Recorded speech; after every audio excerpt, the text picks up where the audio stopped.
though I've talked about it many times before, just as a reminder for myself and for all of you. The only marriage proceedings mentioned in the Qur'an are that of Musa alayhi salam. Like from 0 to 100, like finding a girl and getting married to a girl. That whole spectrum is captured in the story of Musa alayhi salam. Just a few things about that. First and foremost, he's from Banu Israel, yes? He's an Israelite. And he is homeless. He's a fugitive from the law. He ran from Egypt because he accidentally killed someone. So he's homeless, he's an Israelite, he's a fugitive, he ends up in an Arab tribe, Madian. He ends up in Arab land, where he finds a couple of girls, and he helps them. And one of the girls indirectly told her father she's interested in him. And the father immediately said yes. And they got married. So an Israeli got married to an Arab in the Qur'an.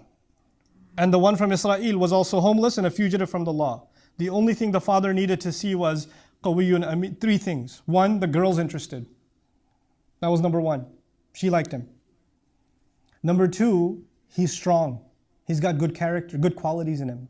He can do a job. He can make money. He can defend my family. And then he's trustworthy. He had plenty of opportunity to do the wrong thing. He did no such thing. He carried himself with dignity.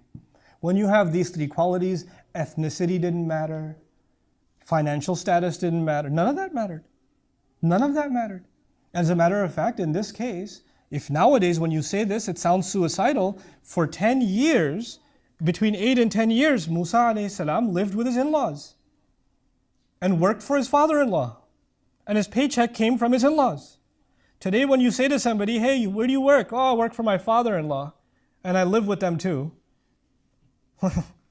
Well, what a guy. This is a real man? This is a man even? He lives with his in-laws? You want to question the manhood of Musa alayhi salam? See what happens to you. Because you don't want to get punched by that man alayhi salam.